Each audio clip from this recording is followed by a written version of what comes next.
Hi, I decided to pop on here this evening and do a quick little live video on ways that I recharge my batteries when my mom tank is running low. So this is one of my littles that take a lot of my energy. And anybody who's been around little kids or you're parenting or you're a teacher, you know that it takes a lot of your energy just to keep these little humans happy and alive. But there are three things that I do, and I've read this in a book like 14 years ago when I had my first son, and I didn't actually implement it that much then, but as I've aged, I've started using some of these things to recharge my batteries. And now that I have this little one, I've been making a conscious effort to add a few little things into my schedule every day just to keep my tank full so that I can meet her needs. As you can see, she's kind of noisy and sometimes quite demanding. But the three things that are really great in replenishing that vitality or that life force energy are sleeping, artistic activity, or meditation. So those three things actually fill your tank without actually requiring a lot of effort. And just sleep, when I say that, I mean short little 10 to maybe 15-minute power naps if you can do that. I'm actually not very good at the napping, so I stick to the other two.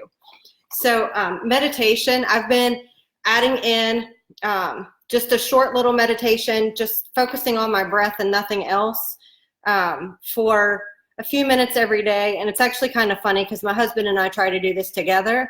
And literally, sometimes it's less than 5 minutes. We can look at our clocks just to gauge how long it's going to take before a kid interrupts us. So again, just short 5 minutes, maybe just focusing directly on your breath and just not really thinking about anything, letting all that go, helps to rebuild the tank. And then for me, what I find is that it's easier to deal with what you're handed after that period through the rest of the day. So if there's, like a spill and I have work to do in a phone call or whatever, I can think clearer and make things happen just a lot smoother, and I stay in a calm state. Whereas, typically if I don't have that 5 minutes, then I might react with, a little more stress. And artistic activity, if you can take a little bit of time to draw or anything that makes you feel good. For me, it could be just doodling in a notebook.